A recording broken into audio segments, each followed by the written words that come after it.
लेकिन इतना close time पे आप वो कैब के लिए टाइम चाहिए होता है, वो कैब एक महीने में डेवलप नहीं होता, वो टाइम लगता है। तो आइदर जिसकी इंग्लिश अच्छी है, जिसको लगता है कि मैं उस सेक्शन में अच्छा नंबर ला सकता हूँ तो वो करे। अब जिसको लगता है कि मैं स्टैटिक जीके पे अच्छा कर सकता हूँ तो वो अपने स्ट्रॉन्ग पोर्शन पे काम करे। जामी में सिलेक्शन के लिए मैं इतना कह दूं कि जिसके पास लीगल अच्छी होगी और स्टैटिक जीके अच्छा होगा तो उसका सिलेक्शन हो गया। 75 क्वेश्चन आएगा जीके, करंट अफेयर और स्टैटिक जीके मिला के। अब स्टैटिक जीके में आप मतलब ये मत समझो कि आप जो पढ़ते हो, जैसे पॉलिटी की शुरू हुई, अब आर्टिकल 1 से बताया जा रहा है स्टेट, फॉर्मेशन ऑफ स्टेट, किस बाउंड्री को अल्टर करके रिक्वेट, ये नहीं, ये तो तुम्हें पढ़ना है बेसिक नॉलेज के लिए, क्लैरिटी ऑफ कंसेप्ट जब चाहते हैं ना चीजों को कि क्लैरिटी आए ज्यादा, उसके लिए इंपॉर्टेंट है। इसी टाइप के सवाल आएंगे। पहले सबसे फर्स्ट वो ट्राइबल स्पीकर, तो इसमें से कई सारे लोगों ने नहीं किया, कितने लोगों ने किया इसका आंसर? जैसे अभी न्यूज में आ रहा है ना कि अभी जैसे न्यूज में WHO के बारे में आ रहा है, WTO के बारे में, तो सिर्फ उसके अभी करंट प्रेसिडेंट को वही मैटर नहीं करता कब फॉर्मेशन हुआ। जैसे वर्ल्ड बैंक के बारे में कोई स्कीम आ रही है कि वर्ल्ड बैंक ने अभी रिलोकेशन ऑफ रिसोर्सेज पाकिस्तान को नहीं दिया, तो उसके बाद आपको FATF के बारे में जानना पड़ेगा कि फाइनेंशियल एक्शन टास्क फोर्स है क्या, कब बना, हेडक्वार्टर क्या है, वर्ल्ड बैंक कब बना, वर्ल्ड ट्रेड ऑर्गेनाइजेशन से कब अलग हुआ, ब्रेटन वुड कॉन्फ्रेंस कब हुआ। ये इस तरीके से जब सारी चीजें एक से एक लिंक करके तुम्हारे पास होगा ना, तो फिर तुम्हारे पास कंसेप्ट होगा क्लियर। 44 में बना, ब्रेटन वुड कॉन्फ्रेंस कब हुआ? 1944 में ब्रेटन वुड हुआ था ना, फिर वो स्प्लिट हुआ था IMF। हाँ, तो इसी तरह जैसे IMF के बारे में, IMF के चीफ के बारे में तुम्हें आ सकता है पढ़ने के लिए। कौन है IMF का चीफ? IMF का पेरी ओलिवर है, ठीक है। हाँ, तो प्रेसिडेंट कौन है? प्रेसिडेंट गीता गोपीनाथ है। तो वो सारी चीजें तुम्हें ऐसे अब पता चले, एक पढ़ लोगे तो तुम्हें वही लगेगा कि यही होगा। जैसे अभी किसी एक बच्चे ने इस सवाल में क्या कर रखा है, पैट्रिक लॉरेंस मार रखा है, जबकि है उसमें नॉट। तो कभी कभी होता है कि थोड़ा सा नॉलेज, जैसे आप बहुत स्टैटिक में बिल्कुल थोड़ा सा पढ़ के गए हो तो आपको वही लगेगा, और वो कभी आंसर नहीं होता है। सबसे बड़ी बात वो है। तो स्टैटिक के लिए चारों पांचों डायमेंशन कवर होना चाहिए। अभी आपको गवर्नर इस बार के कंसेप्ट में, जैसे अभी पॉलिटिकल इनस्टेबिलिटी बहुत ज्यादा है, तो जो करंट बर्निंग टॉपिक है वो सब भी आपको पता होना चाहिए। बिहार पॉलिटिक्स के बारे में तो सिर्फ ऐसा नहीं है कि बस वहाँ के CM को पढ़ के छोड़ दिया, नहीं, उसके बारे में भी थोड़ा सा अगर क्यूरियोसिटी है जानने की, वो सारी चीजें जान, तो स्टैटिक ऐसे डेवलप होगा आपके साथ। एक क्वेश्चन में नहीं, जैसे PYQ भी लगा रहे हैं, तो अब मान लो किसी ईयर के PYQ में पूछे हुआ फर्स्ट ये ट्राइबल स्पीकर, तो PA सांगमा मार लिए, तो इससे सिर्फ ये सवाल आएगा तभी कर पाएंगे। इससे ये भी तो आ सकता है कि सबसे लॉन्गेस्ट सर्विंग लोकसभा स्पीकर कौन है बताइए। इस तरीके से सवाल आते हैं कि सबसे लॉन्गेस्ट सर्विंग कौन है, अब वो भी ट्राइबल है। तो ये चीजें, तो ऐसे करके तुम्हारे साथ वो डेवलप होगा। एक एक क्वेश्चन से, ऐसा नहीं कि एक क्वेश्चन सिर्फ एक है, इसको पूछने का कितना सारा अलग तरीका है। तो इसलिए इस पे थोड़ा सा वर्क करने के लिए आप करंट अफेयर के टॉपिक को अच्छे से पढ़ो। GI टैग कब आया? तो ये सारी चीजें स्टैटिक, आपको कह रहा था स्टैटिक, अब तो GI टैग तो करंट अफेयर का है। अब वो स्टैटिक टर्म है ना, GI आया कब? तो आपने पढ़ा था तो सिर्फ GI टैग के बारे में पढ़ा होगा, गुची, मखाना, मशरूम, यही पढ़ा। आपने ये नहीं पढ़ा ना कि GI टैग आया कब? GI टैग आया 1999 में, ठीक है। सबसे पहले GI टैग किसको मिला? दार्जिलिंग टी को। सबसे ज्यादा किस स्टेट के पास highest number of GI tag है? तमिलनाडु। देखो गलत हो रहा है ना, सबसे कम GI टैग किसके पास है? तो ये चीज कह रहा हूँ ना, इसको ऐसे बिल्ड करना होगा, एक सिर्फ पढ़ने के लिए।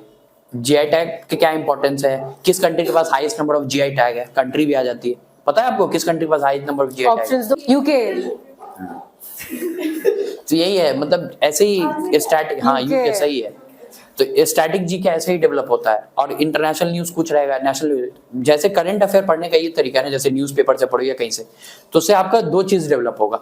एक तो करंट अफेयर भी डेवलप होगा। अब करंट अफेयर बनता किससे? करंट अफेयर हमेशा जो होता है ना, प्रेजेंट पॉलिटिक्स, पास्ट हिस्ट्री जो है वो प्रेजेंट पॉलिटिक्स है, ठीक है। मतलब जो फ्यूचर में हो चुका है, कोई हिस्ट्री घट चुकी है, तो अभी टाइम वो करंट अफेयर भी है कि अभी उसके रिलेटेड क्यों चल रहा है। तो आप न्यूज़पेपर पढ़ोगे तो उससे आपका करंट अफेयर क्लियर होगा, बेसिक हिस्ट्री क्लियर होगी, बेसिक पॉलिटी क्लियर होगा। अब जैसे एक न्यूज आ रहा है कि गवर्नर के बारे में, अब गवर्नर के बारे में, अभी गवर्नर का चेंज हुआ, तो गवर्नर सबसे पहले किस आर्टिकल में, ये पॉलिटी का सवाल हो गया, किस स्टेट का था, ये हिस्ट्री का सवाल हो गया, अब वो इसकी कहाँ, ये प्रेजेंट का सवाल हो गया। तो इस तरीके से आपको पढ़ना पड़ेगा। और एक दो सवाल जैसे करके सिर्फ ऑप्शन बेस कर करके, कई बच्चे होते हैं इस प्रिपरेशन के टाइम में सिर्फ ऑप्शन देख लेंगे, हमें तो ऑप्शन से याद है, वैसे फिर नहीं हो पाएगा पेपर में।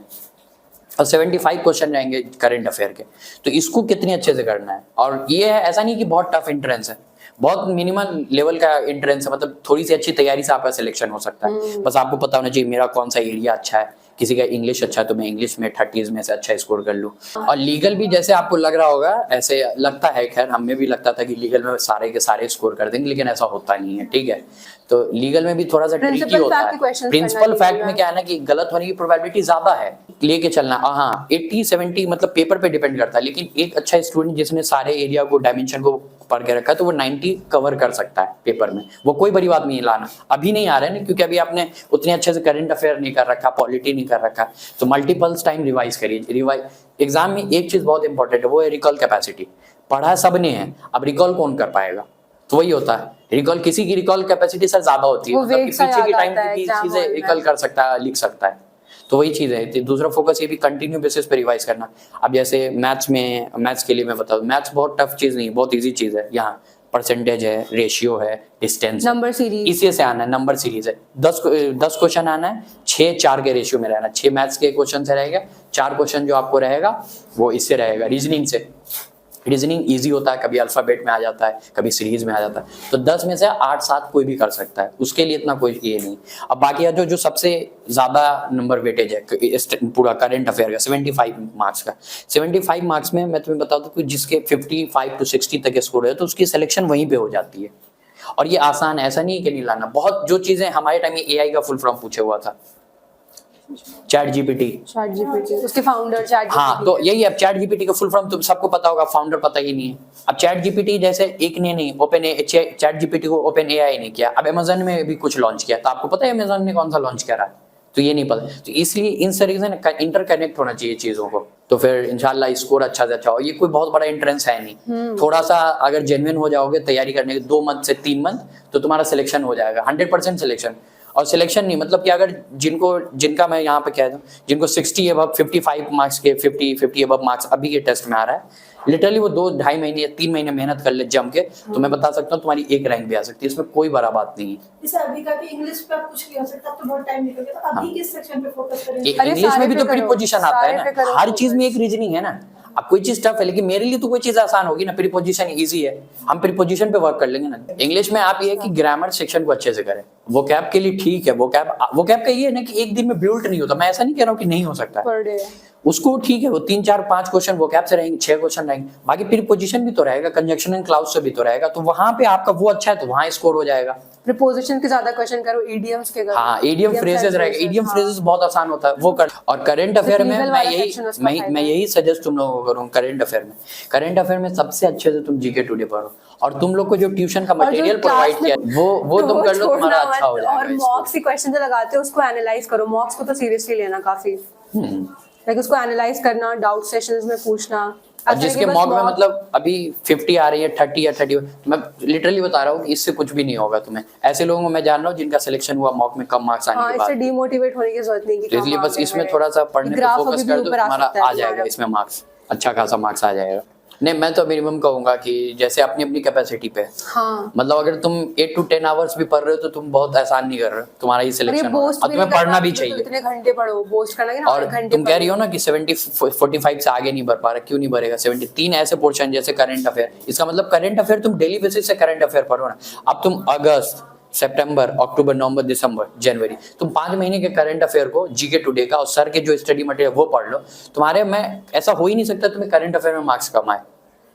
और करंट अफेयर में सिर्फ जो जीके टुडे में ऐसे ऊपर में आंसर लिखा होता है, आपको सिर्फ आंसर नहीं पढ़ के आना है, उसकी रीजनिंग लिखी होती है कि इससे रिलेटेड क्या हुआ, उसको पढ़ना है मेन, वहां से सवाल बनता है। हाँ वो जेएमआई तो अब जामिया ऐसे नहीं पूछ रहा है कि ऑप्शन में यही अब पैटर्न ये भी है कि अराउंड मतलब कि 20 to 25 क्वेश्चन इस टाइप के भी तुम्हें लिखने वाले कि only a, both a and b, only c, only d, none of a. 5 option होते हैं, 4 ऑप्शन भी नहीं, 5 ऑप्शन आ रहे हैं। इवन पॉलिटी के भी तो वैसे ही बन रहे हैं, पॉलिटी के सवाल वैसे ही हो रहे हैं, और उसमें 90% चांस है कि जिसके पास मतलब कि ऑप्शन वाली पढ़ाई होगी तो वो गलत कर सकता है, जैसे ऑप्शन में डाल दे, ऐसे उस तरीके से ही आता है उसमें। करंट अफेयर के लिए जीके टुडे भी पढ़ो और सर के मटेरियल को भी, क्योंकि ये सब 2 घंटे में हो जाएंगे, क्योंकि सवाल है सिर्फ, बाकी उसके अलावा जो है कंसेप्ट के लिए वो सारी चीजें पढ़ो, इसको प्रिंट आउट निकलवा लेना। जीके टुडे को आप ये करो कि आप एक पार्ट 1 पार्ट 2 करके रहता है ना, तो पार्ट 1 एक दिन में करो, सैटरडे में, पार्ट 2 करो संडे में। ये कोई बहुत बड़ा हार्ड एंड फास्ट नहीं है, इसको आप बिल्कुल कर सकते हैं। इसके साथ जो मटेरियल मिल रहा है करंट अफेयर का वो भी देखना है, ठीक है, बिल्कुल लगाया जा सकता है। 200-400 क्वेश्चन अगर एक दिन में नहीं लगा रहे हो एमसीक्यू में, तो क्या ही लगा रहे हो, डेली बेसिस पे एमसीक्यू सॉल्व करो, कभी पॉलिटी का करो, कभी हिस्ट्री के कुछ सवाल लगा दिए। एमसीक्यू की बुक भी आती है, मैंने तो यूज करा था मैगजीन्स वाली। इसी की, जैसे तुम मतलब कि एक होता है किसी को रिटन फॉर्म में पढ़ने में पसंद आता है कि थ्योरेटिकल कंसेप्ट को लेके, कभी कभी एमसीक्यू, क्योंकि तुम्हारा पेपर एमसीक्यू में आने वाला है, तो तुम्हें एमसीक्यू को एज मच एज जितना तुम लगा सकती हो उतना ज्यादा तुम्हें लगाना होगा। यहाँ पे वही कंसेप्ट है ना कि अगर if you consider something to be essential that means it has some essentiality. कोई चीज अगर कहा जा रहा है रिपीटेड टर्म में कि ये इंपॉर्टेंट है, करंट अफेयर इंपॉर्टेंट है, स्टैटिक जीके इंपॉर्टेंट, तो कहीं ना कहीं वो इंपॉर्टेंट है। 75 मार्क्स का आता है वो। अगर किसी का वो टर्म खराब है तो सिलेक्शन होना मुश्किल है, और लेकिन किसी का बाकी सारा चीज थोड़ा थोड़ा खराब है लेकिन ये अच्छा है, 75 में किसी की 60 यहाँ बन जा रहे तो उसके सिलेक्शन की प्रोबेबिलिटी बहुत ज्यादा है। और क्वेश्चन बहुत ऐसा नहीं होता कि बहुत नया आ जाता है, एकदम बिल्कुल जो चल रहा होता है, ट्रेंड में होता है, वही सवाल रहता है। निकल जाएगा प्रिंट, व्हाट्सएप तक कहीं पे भी रईस प्रिंट हाउस जाके निकाल लो, 50 पैसे से भी कम में वो निकालता है। तो वो तुम्हारे पास वो रहेगा कि मैंने खुद से बना रखा है, पढ़ रखा है, तो वो सारी चीजें कर। करंट अफेयर को तो एक मामला, डेली बेसिस पे 2-3 घंटे पढ़ लो, तुम्हारा कंप्लीट हो जाएगा। 3-4 घंटे तो 2 करंट। न्यूज़पेपर पढ़ने का टाइम तो अब चला गया, अब एडमिशन हो जाए उसके बाद से पढ़िएगा। ये सब न्यूज़पेपर टर्म है, ये इकोनॉमिक्स नहीं है। मतलब कि अगर तुम इकोनॉमिक्स टाइम से भी पढ़ोगे तो ये सारी चीजें तुम्हें पढ़ना पड़ेगा। ये ऐसा नहीं कि मतलब नॉर्मल आदमी को भी पता होता है। यहाँ पे तुम्हारी ये स्टीरियोटाइप नहीं होना चाहिए कि ये इकोनॉमिक्स के बच्चे को बैकग्राउंड जिसका होगा, मैं साइंस से हूँ या मैं आर्ट्स हूँ, मेरा नहीं होगा। ये डेली बेसिस की बात है। क्या रेपो रेट क्या है, आरबीआई का अभी स्टैट्यूटरी लिक्विडिटी रेशियो क्या है, कैश रिजर्व क्या है, ये सारी बातें तुम्हें पता होना चाहिए। आरबीआई से भी कभी कभी पता होना चाहिए। आरबीआई मतलब आरबीआई के बारे में भी ऐसे ही है। तुम्हें ऐसा नहीं होना चाहिए कि हर चीज के बारे में तुम्हें पास लेकिन इन्फ्लेशन टर्म है ना, तो जैसे मुझे न्यूज़पेपर में इकोनॉमी का पार्ट बहुत बोरिंग लगता था पढ़ने में जब मैं स्टार्टिंग। अब जैसे इन्फ्लेशन में आ जाता है क्रीपिंग इन्फ्लेशन, तो तुम्हें पता होना चाहिए कि क्रीपिंग इन्फ्लेशन क्या है। Anyone's know what is creeping inflation? तो बहुत स्लो लाइक इन्फ्लेशन जो होता है ना, जो भी इन्फ्लेशन 3 से 4 होते हैं, 3 जिसकी इन्फ्लेशन रेट 3 से 4 में होती है उसको क्रीपिंग इन्फ्लेशन कहते हैं। वैसे ही वॉकिंग इन्फ्लेशन क्या होती है? जिसकी इन्फ्लेशन 10 तक होती है वॉकिंग इन्फ्लेशन है। रनिंग इन्फ्लेशन, फिर उसका गैलोपिंग इन्फ्लेशन सबसे ज्यादा स्पीड में बढ़ती है। इस तरीके से चीजें हैं। तो ये सारी चीजें, इन्फ्लेशन सबसे पहले तो how many of you understand what you mean by inflation? Inflation क्या होता है? कोई चीज बढ़ना, इंक्रीज इन प्राइस। हाँ, general price level, rise in general price level. कोई चीज की दाम 10 रुपए, अगर वो 10 से ज्यादा हो रही है तो ये इन्फ्लेशन है। ठीक है, तो इस तरीके से चीजों के बारे में आपको पता होना चाहिए। अब जैसे हर चीज का पता ही नहीं कि अब कोई भी टर्म डिस्कस हो रही है, समझने की कोशिश करनी है। अब पता चला कि उसे भी जाके जैसे आरबीआई किस एक्ट से रेगुलेट होता है, चलिए बताइए। अब जैसे आ गया सवाल में कि आरबीआई रेगुलेट, गलत जवाब, 1949 के अंदर रेगुलेट होता है। ठीक है, बैंक्स के क्लासिफिकेशन है, शेड्यूल बैंक है, नॉन शेड्यूल बैंक है। आरबीआई के अंदर एक बैंक होता है शेड्यूल बैंक, एक बैंक होता है non schedule bank. Schedule bank जो आरबीआई से रेगुलेट होता है, नॉन शेड्यूल बैंक जो आरबीआई से रेगुलेट नहीं होता है। नहीं, ये तो अभी तक तो डिस्कस ये हुआ कि तुम्हें पढ़ना कितनी आवर है। सब अपनी अपनी रिक्वायरमेंट्स के अकॉर्डिंग देख लो कि कितनी आवर पढ़ना है। हाँ। जिसके 70 आ रहे हैं वो ये सोच सकते हो कि हम 100 कैसे आ जाए, तो उसे अकॉर्डिंग पढ़ लो। और बाकी ये है कि मॉक्स, ये सारी चीजें इसमें डाइवर्ट नहीं होना। एक जगह मॉक दे रहे हैं, मॉक दो ना, एक सोर्स रख रहे हैं। हर चीज का सोर्स फिक्स होना चाहिए, क्योंकि है रिसोर्स बहुत ज्यादा। विजन आईएएस के अलग आ रहे हैं, मतलब कि दृष्टि के अलग। तुम्हारे पास कोई एक सोर्स होना चाहिए, तुम्हारे लिए कौन सा अच्छा है। ठीक है, तो उस चीज को अभी जैसे मॉक दे रहे हैं तो मॉक में इंप्रूवमेंट आना चाहिए। अब ऐसा नहीं कि ये मॉक हो गया तो ये यहीं पे खत्म हो गया। हाँ, 90-95 करना कोई बड़ी बात नहीं, सही बता रहा हूँ। जिसके मतलब 30-34 भी आ रहे हैं ना, उसके लिए भी कोई बड़ा बात नहीं। सिर्फ यही है कि अभी 3 महीने है तुम्हारे पास। 3 महीने में कितना ज्यादा तुम कर सकती हो। अपने मॉक्स को, अपने लेक्चर्स को दोबारा से सुनना अब आपके हाथ में है कि कितना टाइम आप दे सकती हैं। अब एक दिन में जैसे एक पेपर को अगर कोई टफ पे पोर्शन है, जैसे करंट अफेयर कर रहे हैं, तो उसके साथ इंग्लिश को कर ले। 5 घंटे अगर 4 घंटे करंट अफेयर में दे रहे हैं तो 2 घंटे इंग्लिश कर ही सकते हैं।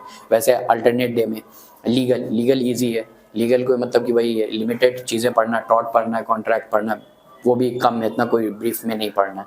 उस तरीके उससे सवाल आने, 30 क्वेश्चन आना, बिल्कुल समझने की चीज़ें हैं वो। मैथ्स में 10 के 10 क्वेश्चन है। एक आदमी बैठ के एक दिन ये भी कर सकता है। मैथ्स का ऐसा चीज है कि एक हफ्ते पढ़ लेगा तो 10 मार्क्स सिक्योर कर सकता है। लाइक जीएस तो करंट अफेयर तो दोनों ही करना, लाइक डेली बेसिस पे करना, वो जीएस और करंट अफेयर दोनों डेली बेसिस पे करना। अब कोई कैसे कह रहा है कि 50 मार्क्स से ज्यादा बढ़ नहीं रहा? कैसे नहीं बढ़ेगा? जो 10 में से 8 मार्क्स जिसको सिर्फ मैथ्स में आ जाएगा, लीगल में 30 मार्क्स का लीगल होता है, चलो 30 में से 20 तक आ जाएगा तो 28 इधर हो गया। इंग्लिश में से 30 मार्क्स का 20 तुम इजी कर सकते हो। जामिया का इंग्लिश इतनी टफ नहीं होती है, रिपीटेड होता है। एमयू का होता है, एमयू का टफ होता है थोड़ा सा। अब बस टाइम नहीं है, जितना ज़्यादा आप कर सकते हैं उतना ज्यादा करिए। लाइक तुम लोग राउंड्स में ही क्वेश्चन अटेम्प्ट कर रहे हो ना, हाँ। Easy, medium and then tough. और कोई दिक्कत आती है? लाइक एलिमिनेशन में दिक्कत आती होगी, ऑप्शंस? कितने हाँ। क्वेश्चन अटेम्प्ट करना मतलब ठीक है सिक्योर है? ये सारे पूछते। Ideal attempt I would say, जैसे मैं सर को बोलती थी ना, सर आइडियल अटेम्प्ट तो 110 होना चाहिए, तो सर बोलते थे अटेम्प्ट्स के पीछे मत जाओ, लाइक नेगेटिव मार्किंग से बचो। Even if you are attempting 50 to 20 questions ना, तुम्हारे वो लाइक श्योर कंफर्म वाले होने चाहिए वो क्वेश्चंस। बट स्टिल मैं लाइक ये तो मतलब बहुत कंफर्म है, उनमें कुछ पता डाउट होता है कि क्या पता गलत हो गए वो तो पूरा कंफर्म तो रिस्क ले लो फिर ऐसे क्वेश्चन में। लाइक सर ने कहा था 10 से ज्यादा नेगेटिव मार्किंग नहीं होने चाहिए सर हमें। हाँ 10 से ज्यादा नहीं सबसे ज्यादा इंपॉर्टेंट है ना क्वेश्चन सही करने में। लाइक 10 से ज्यादा क्वेश्चंस गलत तुमने होने क्या चाहिए। पढ़ के तुम तुक्का क्या पढ़ लगाया के गई हो ये कुछ मैटर नहीं करता है, सवाल क्या है वो मैटर करता है। कभी कभी क्या होता है ना कि आप कोई क्वेश्चंस पढ़ के गए तो आपने इसको पढ़ रखा है, लेकिन थोड़ा सा वहाँ पे माइंड एप्लीकेबिलिटी पे भी होता है। 30-40 ऐसे क्वेश्चन होते हैं जो माइंड के एप्लीकेशन के पे बेस्ड होता है कि जिसका उस टाइम काम कर गया वो सही कर जाएगा, और जिसका नहीं करा वो कितना भी पढ़ गया है तो वो नहीं सही कर पाएगा। तो वहाँ पे ऑप्शन की चीजें होती हैं, वो जो 2 ऑप्शन में भी डाउट नहीं आएगा, जिसको एलिमिनेट अच्छे से करने आएगा। अब तुम्हें सिर्फ क्वेश्चन पता है तो फिर आंसर 2 तरीके से आंसर सॉल्व होता है। एक तो क्वेश्चन का आंसर डायरेक्ट पता होना चाहिए, या तो दूसरा चारों ऑप्शन पता होना चाहिए। अब जैसे इसमें 4 ऑप्शन है, इस सवाल में 4 ऑप्शन है। सबसे पहला सवाल है जीवी मालवेकर, जिसे ये क्या है बालयोगी, और मनोहर जोशी और पीए सांगमा। अब किसी बच्चे को हो सकता है ये चारों के बारे में पता हो, तो एक तो ऐसे भी सही किया जा सकता है कि 4 में नहीं, ये नहीं हो सकता, ये नहीं हो सकता, ये हो सकता है। तो इस बेसिस पे सबसे पहले तो अटेम्प्ट ये करना है कि जो सबसे इजी सवाल है किसी भी सेक्शन का, जरूरी नहीं कि ये आप इसी पे लगे हो। सबसे पहले इजी टाइम में सबसे ये सोचिए कि 30 to 40 क्वेश्चन एकदम आसानी से, बिल्कुल लेस टाइम में 10 जैसे मिनट हमसे के अंदर इजीली हो जाए। लीगल का सेक्शन होता है ना, तो पहले वो करेंगे स्टार्ट लीगल से करना। इनकरेक्ट काफी ज्यादा गया है, लेकिन काफी उससे ज्यादा भी नहीं गलत है, चीज ये है कि आपने बहुत कम अटेम्प्ट किया है। इसमें पूरा का पूरा सही भी हो जाए तो सिलेक्शन की प्रोबेबिलिटी कम है। तो ये चीज को अटेम्प्ट भी बढ़ाना। अटेम्प्ट यही है कि आपको 120 क्वेश्चन अटेम्प्ट करना चाहिए पेपर में, ठीक है। उसमें सही क्या है, अगर ज्यादा गलत हो थोड़ा सा कम हो जाएंगे 10, लेकिन 120 तक तुम्हें बना के रखना पड़ेगा और सारे पोर्शंस को पढ़ना पड़ेगा। ऐसा नहीं है कि किसी को ऐसे ही नंबर आ जाते हैं, किसी के नहीं आ रहे, रीजन होता है। तुम्हें अपने पोर्शंस को पढ़ना पड़ेगा, सबसे पहले लीगल के ऊपर करंट अफेयर, फिर उसके बाद करंट अफेयर। तुम खोजती रह जाओगे कि मुझे करना कहाँ से, सोर्सेज कहाँ से, इसलिए इतना दिमाग नहीं लगाओ। तुम एमएलएस में इनरोल हो, बहुत बड़ी बात है। तुम उस बैच में हो, फ्री बैच में हो या पेड बैच में हो, मैटर नहीं करता। हमारे टाइम पे वो मंथली मैगजीन्स भी नहीं मिली थी, तो ठीक है, इस बार प्रोवाइड तुम्हारे पास जो मटेरियल, जो चीजें, जो लेक्चर मिल रहा तुम उसे कंप्लीट करो ना। तुम टीचर के साइड से कुछ रहने मत दो, तुम अपने साइड से देखो ना क्या तुम्हारा बच रहा है करने के लिए। अब तुम्हारे पास जैसे पेपर देने, मॉक देना है, मॉक में किसी बच्चे का ये समझ आता है कि करंट अफेयर में कहीं गलत हो गया, ठीक है, अपडेट की कमी थी नहीं। लेकिन अगर किसी के पॉलिटी के बेसिक सवाल में पीए सांगमा नहीं सही करके आ पा रहा है, भले कितने भी आपके अच्छे नंबर आ जाए, तो वो एक डाउट जाता है कि ये पॉलिटी का सवाल है। आप जैसे ही मतलब उस पर स्पीकर खोलिएगा तो पीए सांगमा लिखा हुआ है सर, और लूसेंट जिसके पास होगी उसमें रेड से लिखा हुआ है, पेज 89, 84 या 85 के बीच में होगा, मैं बता रहा हूँ तो आपको उसमें लिखा हुआ है सर पीए सांगमा। तो आपको ये चीजें पता होना चाहिए, जीए मालवेकर के बारे में लिखा होगा तुमको। तो इस तरीके से तुम अपने साइड से पॉलिटी तुम्हें पढ़ के आनी चाहिए, लीगल तुम्हें अच्छा आना चाहिए। ये 2 सेक्शन करके आ जाएगा जो बच्चा, सर उसके 70 से कम मार्क्स नहीं आएंगे। सिर्फ 2 पोर्शन की बात करो, मैथ्स को भी उसमें इंक्लूड कर लो, तुम्हारे 70 to 75 कट ऑफ तो 3 पेपर से पार किया जा सकता है। 15 से 20 क्वेश्चन तो पॉलिटी से तो आएगा ही आएगा, बिल्कुल आएगा, ठीक है। 40 क्वेश्चन अगर लीगल से भी आ रहा है, हाँ। प्रिंसिपल फैक्ट छोड़ भी दो तो 30 क्वेश्चन तो आ ही रहे हैं। और कभी भी पेपर में ऐसा नहीं होता कि एक बच्चे को सारे सवाल आ रहे होते, कभी नहीं होता ऐसा। हाँ, टॉपर्स तो के भी नहीं आता है वहां पे, वो भी जाके उतना ही दिमाग, लेकिन वो इतना एक्टिव होता है कि अपने आप पे कॉन्फिडेंट होता है कि 30-40 क्वेश्चन बच रहा है, इसमें एटलीस्ट 20 में कर सकता हूँ। इसमें भी हर ईयर ऐसे सवाल होते हैं इसमें कि जो यहीं पे किया जा सकता है, इसको पहले से कोई नहीं पढ़ के आया होगा पहले से। अब जैसे एक सवाल इसमें यहाँ पे लिखा हुआ है कि हिंदू मैरिज मुस्लिम मैरिज के बारे में। अब आपने पूरा हिंदू मैरिज को पूरा पढ़ लिया, मुस्लिम मैरिज को आपको पूरा यही नहीं पता है कि इसमें ये सेक्रीमेंट है या सिविल कॉन्ट्रैक्ट है। तो ये चीजों को कंसेप्ट जब आपको रहेगा तो आप कर दोगे। तो ये सारी चीजों के पीछे क्या, इस पे ज्यादा हार्ड वर्क नहीं देना। अब जैसे एक सवाल आ रखा है मैरिज की तरह, तो कुछ नहीं करना, मैरिज के बारे में अगर सर ने पढ़ा रखा है देखना, नहीं तो कहीं पीडीएफ पढ़ी है तो मैरिज के बारे में देखना है। 1 घंटे 2 घंटे देख के पूरा इस पे आप सवाल आएगा तो मैं कर दूंगा, ऐसे ऐसे कंप्लीट करना। अब ये नहीं हुआ कि इस बार भी मैरिज को पढ़ रहे हैं, फिर अगले ईयर में भी क्वेश्चन मैरिज का है तो उसे भी पढ़ रहे हैं, तो फिर दिक्कत हो जाएगा। एक बार है मैरिज तो हाँ, मैरिज से आप पोर्शन कंप्लीट है, किसी से भी आएगा कंप्लीट मैं कर सकता हूँ। हिंदू मैरिज एक्ट कब आया? हाँ, फर्स्ट में हिंदू मैरिज एक्ट 1955 में आया। तो तुम्हें इस तरीके से पता होना चाहिए ठीक है, तो ये मैरिज का हो गया। तो इसी तरीके से तुम्हें अब बना एक एक करके तुम खोजती जाओगे, नोट्स बना, फिर तुम्हारे पास तो टाइम ही नहीं, क्योंकि तुम्हारे अपने लेक्चर्स पड़े हुए हैं सारे के सारे, तुम्हें मॉक्स एनालाइज करना अलग। अब ये मॉक आज हो गया, तो इस मॉक्स में तुम्हें दोबारा देना भी है एक मॉक्स को, ये ऐसे ही नहीं क्या भी। अब तुम्हें इससे क्या होगा ना, तुम्हें कुछ चीजें याद भी हो जाएगी, जैसे इसमें कमेटी बारे में, सरकारिया कमेटी के बारे में पता हो, तो तुमने यहीं पे देखा इसके सवाल ये नहीं, उसके बाद 3 कमेटी और लिखा, तुम्हें उस पर भी एवेल्यूएट करना है कि ये बाकी 3 कमेटी किस चीज की है। मॉक को ऐसे एनालाइज किया जाता है। क्या रशिका? मॉक्स को सीरियसली ना चीट तो बिल्कुल मत करना ऑनलाइन हाँ। मॉक्स में, क्योंकि वहाँ जो बच्चे के बिल्कुल स्कोर हाई आ रहे होते थे, यहाँ नहीं होता है। नहीं होता है। अब करंट अफेयर डेली बेसिस पे पढ़ो, तुम्हें स्कोर आएगा। अब जैसे एससीओ के बारे में सवाल, संघाई कोऑपरेशन ऑर्गेनाइजेशन के बारे में क्वेश्चन आ रखा है, तो एससीओ के बारे में क्वेश्चन आ रखा है, तो तुम्हें यही नहीं कि सिर्फ इतना ही पढ़े एससीओ के बारे में, एससीओ का फॉर्मेशन देख लिया, कब बना, कैसी है, कौन प्रेसिडेंट है, कौन होस्ट कर रहा है, तो 3-4 क्वेश्चन तो एक टॉपिक से तुम कर सकते हो इजी पेजी।